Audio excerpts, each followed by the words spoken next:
எல்லா புகழும் இறைவனுக்கு. வி சேகர், எஸ்வி சேகர், இந்த ரெண்டு பேருக்கும் வந்து பார்த்திங்கன்னா எனக்கு ஒரு குழப்பம் ஏற்படும் டக்குன்னு. ஏன்னா ஒரு எஸ் தான் வித்தியாசம் இவங்க ரெண்டு பேருக்குள்ள.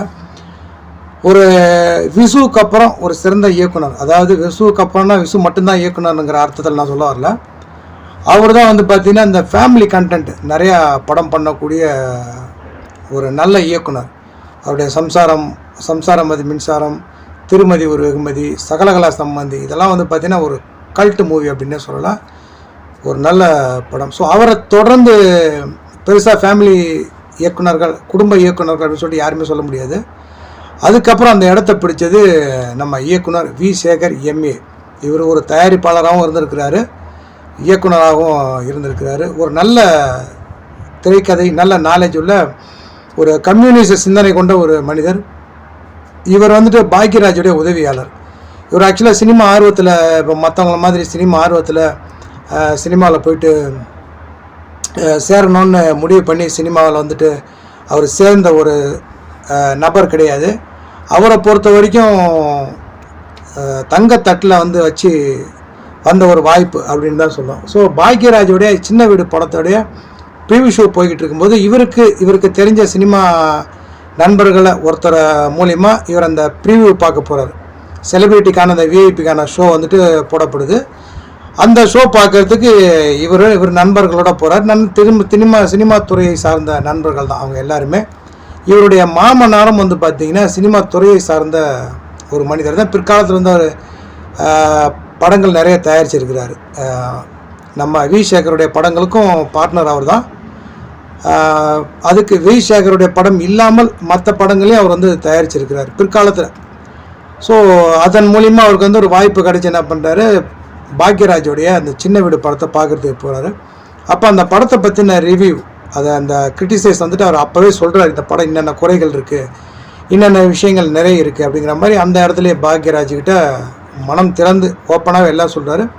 இவர் நல்ல ஒரு பேச்சாளரும், நல்ல ஒரு எழுத்தாளரும், நல்ல ஒரு புத்தக படிக்கக்கூடிய ஒரு நபரும் கூட. ஸோ அந்த காரணமாக என்னன்னு தெரியல, பாக்யராஜ் ரொம்ப ஃப்ராங்காகவே பேசியிருக்கிறாரு. ஸோ இவருடைய அந்த அணுகுமுறையை பார்த்துட்டு பாக்யராஜ் என்ன பண்ணுறாரு, நீங்கள் வந்து சினிமாவில் நீங்கள் சேர்கிறதுக்கு தகுதியான ஒரு ஆள் தான், நீங்கள் வந்து சேர்ந்துங்க அப்படிங்கும்போது இவர் மறுக்கிறார் ஆரம்பத்தில்.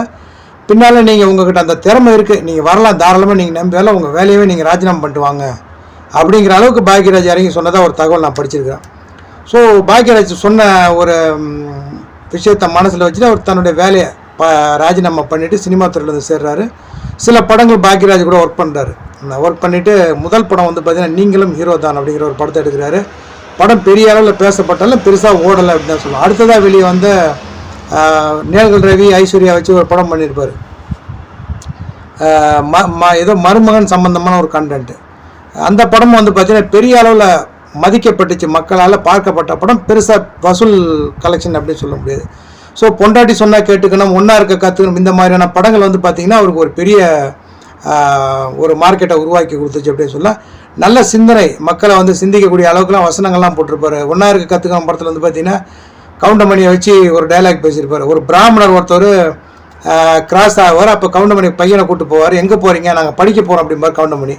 நீங்களாம் படிக்க ஆரம்பிச்சா என்ன வருது, பணத்தெல்லாம் யாரும் வந்து கொளுத்துறது அப்படின்னு கேட்கும்போது கவுண்டமணி பட்டுன்னு கொஞ்ச நாளைக்கு நீ வந்து கொளுத்து அப்படிம்பார்.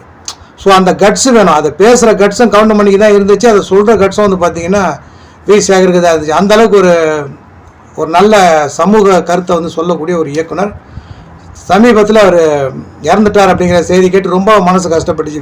நம்ம விவேக்காக இருக்கட்டும், வடிவேலுவாக இருக்கட்டும், இவருடைய கரியரில் வந்து பார்த்திங்கன்னா அதாவது இவங்க ரெண்டு பேருடைய கரியரில் வந்து பார்த்தீங்கன்னா வி சேகருடைய கொடுத்த வாய்ப்பு வந்து பார்த்திங்கன்னா ரெண்டு பேரும் ஒரு பிரபலமான இடத்துல கொண்டு உட்கார வச்சிச்சு அப்படின்னே சொல்லலாம். குறிப்பாக வடிவேலுக்கு வந்துட்டு ஒரு பெரிய போர்ஷன் வி சேகருடைய படத்தில் தான் கிடச்சிச்சு அப்படின்னு சொல்லலாம். பட் பின்னால் வந்துட்டு அந்த நன்றியெல்லாம் மறந்து அவர் வந்துட்டு மதிக்கலை, கண்டுக்கலை அப்படிங்கிற மாதிரி குற்றச்சாட்டுலாம் வி சேகர் வைக்கிறாரு. சமீபத்தில் கூட லாட்ஜில் வந்துட்டு ரெண்டு பேரும் தனி ரூமில் தங்கினாங்க, கோவை சரலாம் வடிவேலும் அப்படிங்கிற மாதிரி தகவலாம் சொல்லி பெரிய அளவுக்கு அது ட்ரெண்டிங் ஆச்சு. அதெல்லாம் வந்து பார்த்திங்கன்னா நீங்கள் கவனிச்சிருப்பீங்கன்னு நினைக்கிறேன். ஸோ நோய்வாய்ப்பட்டு பெரிய கடன் சுமை அப்படிங்கிற ஒரு சூழ்நிலையில் தான் அவர் இறந்துருக்கிறார் அப்படிங்கிறது ஒரு ரொம்ப துயரமான சம்பவம் அப்படின்னு சொல்லலாம். அவர் பையனை வச்சுலாம் படம் எடுக்க ட்ரை பண்ணார். பட் அதெல்லாம் பெருசாக வெளியே வரல. இன்றைக்கி அவர் வந்து கால் டாக்ஸியோ ஏதோ ஊபர் மாதிரி ஏதோ ஒரு ஆன்லைன் வண்டி மாதிரி ஏதோ ஒரு வண்டி ஓட்டிக்கிட்டு இருக்கிறாரு அப்படிங்கிற மாதிரி சொல்கிறாங்க. அது சரியான தகவல் தெரியல. ஊபரா இல்லை அது ஓலாவான்னு தெரியல, வண்டி ஓட்டிகிட்டு இருக்கிறதா சொல்கிறாங்க. படம் எடுக்க முயற்சி பண்ணி அந்த படம்லாம் நின்று போச்சு அவருடைய மகனை வச்சு, வி சேகர். ஸோ பல இடங்களில் வந்து பார்த்திங்கன்னா வடிவேலு இவரை ஏமாற்றிட்டார் அப்படிங்கிறாங்க. அதெல்லாம் எந்த அளவுக்கு உண்மை போய் அப்படின்னு தெரிய வரல. பட் வி சேகர் கொடுத்த பேட்டிகள்லாம் பார்க்கும்போதும் வடிவேலால் ஏதோ பாதிக்கப்பட்டிருக்கிறாரு அப்படிங்கிறது மட்டும் நம்மளால் தெரிஞ்சிக்க முடியுது. பட் ஓப்பனாக ஒரு விஷயம் சொல்லியிருந்தார், விவேக் உயிரோடு இருந்தால் எனக்கு இவ்வளோ சிரமம் வந்திருக்காது, எனக்கு ஒரு நல்ல ஒரு படம் பண்ணி கொடுத்துருப்பான் அப்படிங்கிற மாதிரி பல இடங்கள் அவர் சொல்லியிருக்கிறார். ஸோ அதை வச்சு பார்க்கும்போது வடிவேல் மேலே அவருக்கு ஒரு வருத்தம் இருக்குது அப்படிங்கிறது தெரிய வருது. இவருடைய மரணத்துலையாவது வடிவேல் வந்து கலந்துக்குவாரா அப்படிங்கிறது தெரிய வரல. ஏன்னா ஏற்கனவே விஜயகாந்தோடைய மரணத்திலே அவர் கலந்துக்கல அப்படின்னு அது ஒரு பெரிய கான்ட்ரவர்சி ஆச்சு. இன்னும் மற்றபடி மற்ற நடிகர்களுடைய மரணத்தில் கூட அவர் எதுலையுமே கலந்துக்கல அப்படிங்கிற ஒரு குற்றச்சாட்டு அவர் மேலே இருக்குது. இதில் வந்து கலந்துக்கிட்டாரா இல்லையான்னு எனக்கு இப்போ வரைக்கும் இல்லைங்கிறது எனக்கு தெரியும். இதுக்கப்புறம் வருவாரா இல்லையாங்கிறது தெரியல. பட் கவுண்டமணி வந்து நேற்றே கலந்துக்கிட்டார், அதை நான் பார்த்தேன் அந்த வீடியோவை. ஸோ அவரோட குடும்பத்துக்கு நம்மளுடைய ஆறுதல், வேறு என்ன சொல்கிறதுக்கு ஒன்றும் இல்லை. இவருடைய படங்களில் எனக்கு ரொம்ப பிடிச்ச படம் தான் பொண்டாட்டி சொன்னால் கேட்டுக்கணும், வரவு எட்டுனா செலவு பத்தனா, இந்த மாதிரியான படங்கள்லாம் ரொம்ப அருமையாக ஸ்க்ரீன் ப்ளே பண்ணியிருப்பார். இவருடைய ஹீரோக்கெல்லாம் வந்து பார்த்திங்கன்னா ரஜினி, கமல் மாதிரி அந்த மாதிரியான ஹீரோ இல்லைனால் அந்த ஹீரோவுக்கு நிகரான ஒரு வெற்றி படங்கள் அவர் கொடுத்துருப்பார். வரவு எட்டுனா செலவு பார்த்தனால மிகப்பெரிய ஒரு வெற்றி படம். நாசர் தான் ஹீரோ, பெரிய நடிகர்கள்லாம் கிடையாது. ஒரு முதல் படமே வந்து பார்த்திங்கன்னா நிழல் ரவி ஹீரோ வச்சுருப்பார். பெரிய ஹீரோக்கள் இருக்கிறாங்க இல்லை அப்படிங்கிறத தாண்டி இவருடைய படத்தில் ஹீரோவை பார்த்தோம்னா நகைச்சுவை வந்துட்டு முன்னிலை வகிக்கும். அது அவருடைய முதல் படமாக இருக்கட்டும், அந்த ரெண்டாவது எடுத்து அவர் நிழல் ரவி வச்சு ஒரு படம் எடுத்திருப்பார், அந்த படமாக இருக்கட்டும். அவர் பல படங்கள் நிழல் ரவியவே ஹீரோவை வச்சு படம் எடுத்துருக்கிறார். அதை தொடர்ந்து வந்து பார்த்தீங்கன்னா நாசர், அதை தொடர்ந்து கடைசி சில காலகட்டங்களில் நெப்போலியன், கரன்லாம் வச்சு படம் எடுத்துருக்கிறாரு. பட் ஆவரேஜாக பார்க்கும்போது இவருடைய படம் 80-90% நகைச்சுவை மட்டும்தான் வந்துட்டு பிரதானமாக இருக்கும். நல்ல வெற்றி பட இயக்குனர், விசுவுக்கு பிறகு ஒரு நல்ல ஃபேமிலி இயக்குனர் அப்படின்னு சொல்லலாம் தமிழ் சினிமாவை பொறுத்த வரையும். இவர் மேலே இந்த சிலை கடத்தல் வழக்கெல்லாம் வந்துச்சு. அது வந்து பார்த்திங்கன்னா யாரோ தெரிஞ்ச ஒருத்தர் தான் இவரை மாட்டி விட்டுட்டாங்க, இவர் அந்த கேஸில் கோத்து விட்டுட்டாங்க அப்படிங்கிற மாதிரிலாம் சொல்கிறாங்க. பட் இவர் வந்துட்டு ஒரு நல்ல மனிதர் அப்படின்னு சொல்லிட்டு பார்த்திங்கன்னா நம்ம செல்வமணி கூட பல இடங்களில் சொல்லியிருக்கிறாரு. அவர் சொன்னதாகவும் தகவல் நான் படிச்சிருக்கிறேன். ஸோ அந்த மாதிரியான ஒரு நல்ல மனிதர் மரணிச்சிட்டார் அப்படிங்கும்போது மனசுக்கு ரொம்ப வேதனையாகவும் ரொம்ப கஷ்டமாகவும் இருக்குது. அவருடைய குடும்பத்துக்கு நம்ம என்ன ஆறுதல் சொல்ல முடியும் அப்படிங்கிறது தெரிய வரல. ஸோ இவருடைய இயக்கத்தில் உங்களுக்கு பிடிச்ச படங்கள் அப்படின்னு ஏதாவது இருந்தது அப்படின்னா மறக்காமல் கமெண்டில் சொல்லுங்கள். இவருடைய படங்களை வந்து பார்த்திங்கன்னா கவுண்டமணிக்கு நல்ல முக்கியத்துவம் கொடுத்துருப்பாரு. வடிவேலு வச்சு எடுக்கிற சீன் அப்போல்லாம் கவுண்டமணி வந்து இவருக்கு சொல்லுவாராம், இவனை நீ ரொம்ப ஓவராக இடம் கொடுக்குற, இவன் ஒரு காலத்தில் உன்னை தூக்கி போட்டு போவான் பாரு அப்படின்னு வடிவேலை பற்றி கவுண்டமணி சொன்னதாக ஒரு பல பேட்டிகளில் வந்துட்டு பார்த்திங்கன்னா நம்ம சேகர் பதிவு பண்ணியிருக்கிறாரு. பட் அதெல்லாம் உண்மை ஆச்சு அப்படின்னு இன்னொரு பேட்டிலையும் வந்து பார்த்திங்கன்னா சேகர் சொல்லியிருக்கிறாரு, வி சேகர்.